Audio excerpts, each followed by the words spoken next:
everyone, my name is Laina if you've never been here before, and today I'm finally doing the long-awaited diagnosis story. I've been promising this video since 5,000 subscribers and now we're, I think, almost at 11,000. So just a little bit late, but I figured better late than never, so here it is. This video is probably going to be kind of long, so hopefully that's okay with you guys, but I'm just gonna chat with you guys, tell the story of how I was diagnosed with type 1 diabetes. So let's get into it. So I'm not exactly sure of the day when all of my symptoms started showing up. I'm assuming probably showed up somewhere towards the end of September, beginning of October. But the first thing I noticed was that I had to pee so much and so frequently.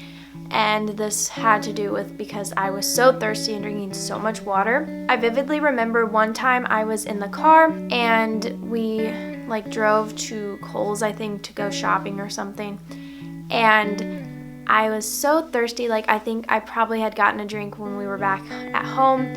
And I remember just getting in the car oh man, I need a drink. So my mom had a water bottle and I literally chugged the entire thing straight. I didn't take any breaks or anything, which is insane. If I tried doing that today, I probably wouldn't be able to. So that was clearly not normal.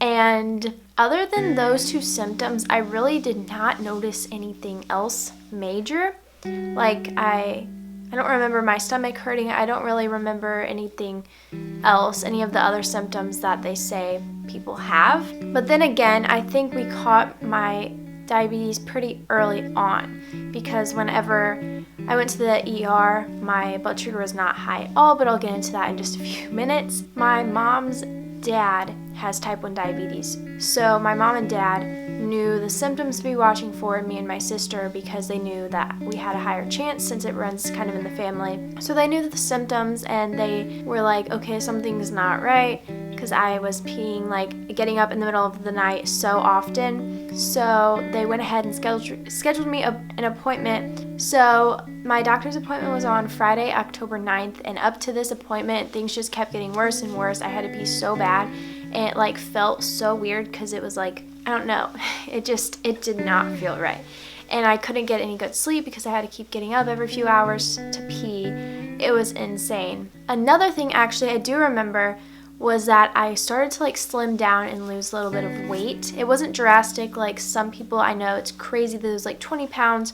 I think I may have lost maybe 10 at the most, but you could definitely tell I was losing fat because I had definitely slimmed down and my jeans were starting to get baggy that had previously fit. So anyways, October 9th, we go into the appointment. We go to the appointment after school that day on that Friday. They checked my height, my weight, and I remember, I think I was probably 90 something pounds. This was in 6th grade. This was 2015, October 9th, 2015, 6th grade, and I had definitely lost some weight. I was actually it might have been 87 pounds or something, which is not very good, not very healthy for how tall I was.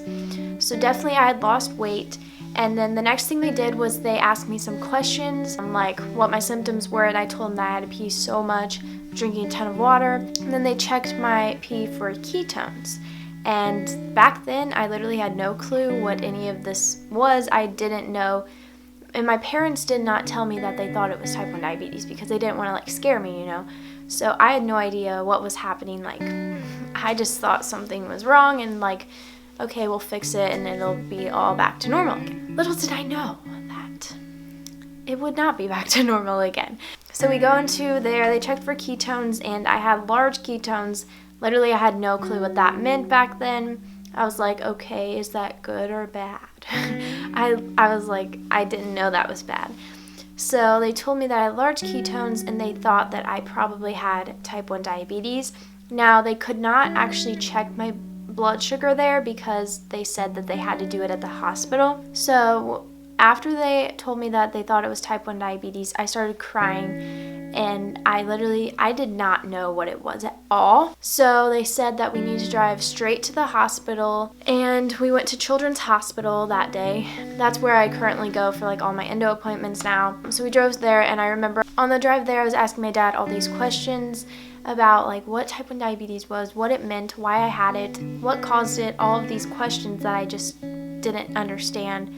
And I was really anxious and nervous about all this. Like, this was all happening so fast. I was in 6th grade, so I'd lived my life without it, and I was old enough to actually realize that there was a change, because some people are diagnosed so young they don't remember life without it, but I still remember life without it, kind of. Now it's been 3 years, I kind of am starting to feel like I've always had it, but back then it was like crazy because I've always known life without diabetes. So once we arrived at the hospital, I didn't really realize that I was feeling bad until my blood sugar came down and realized how much better I could feel. Like, I was so used to feeling bad that it just felt normal, and I didn't even realize that I didn't really feel the best from high blood sugar.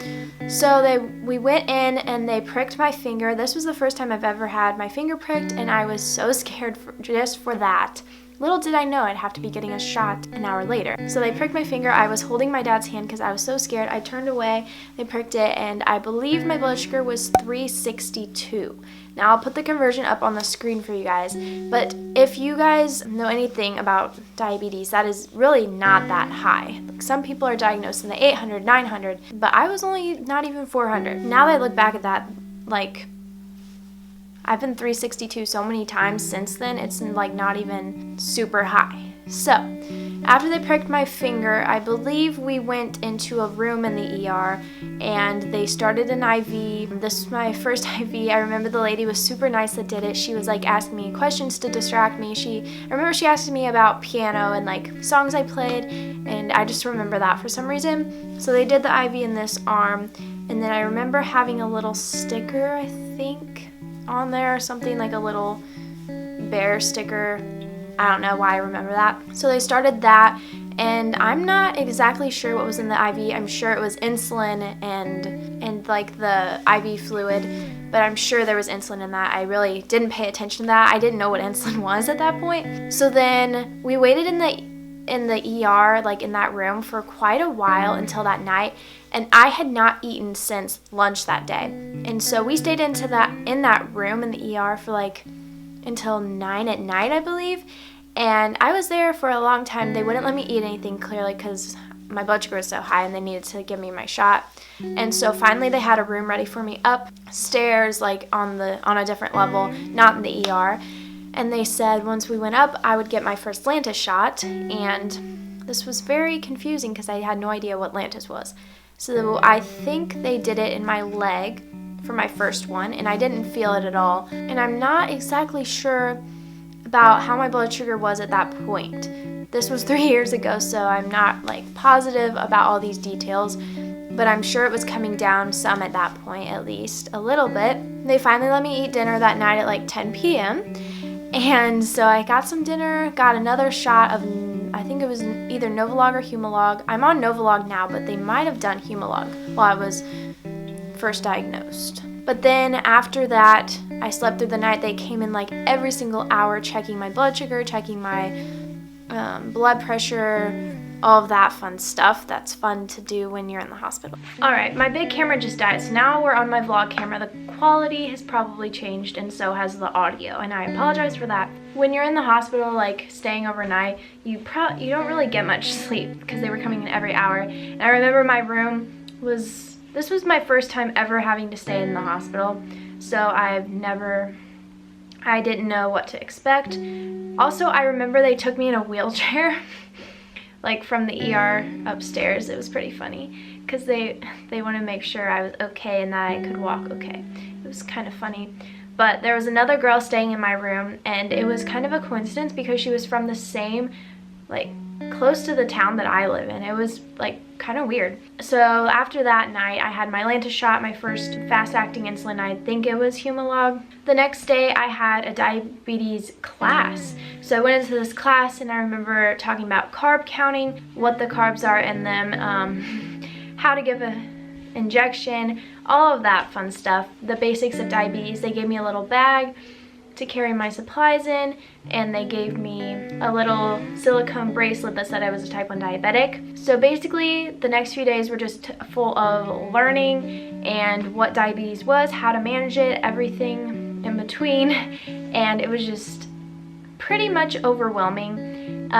It was a lot of information in a short amount of time, and I literally walked out of there like so much more educated than I was when I got there. It was crazy. Some of my friends actually like sent me presents. That was really nice of them. I think I have some pictures. I'll like insert some of, I don't have very many pictures, but I'll insert some pictures that I do have right here. So the next few days, like I said, was just full of learning and stuff, and I had my first low blood sugar. I remember I started to feel weird because I've never felt that feeling before, and I was like, I don't feel right. And I remember my grandma and aunt were there because my parents had left to like go home because they hadn't been home like to shower and stuff. And I was like, I don't feel right, this feels kind of weird. And I was having my first low blood sugar. It was only 81, but like I've probably been running in the 300s for the past month, so that was a totally different change for me, and it felt really weird. And then on the way out, we went to the pharmacy in the hospital. I guess it's like a pharmacy kind of, and we got all of my supplies, my glucagons, my insulin, everything in between.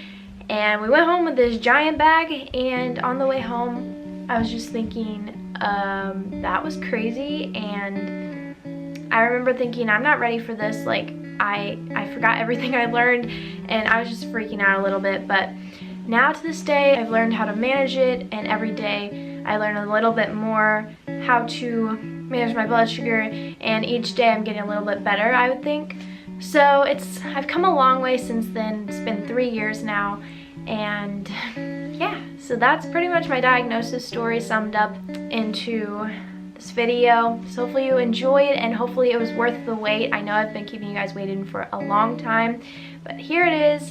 So hopefully you enjoyed. Be sure to give it a thumbs up and comment down below about your diagnosis story. I would love to hear what your blood sugar was like when you were diagnosed. And thank you so much for watching once again. I'll see you in my next video. Bye guys.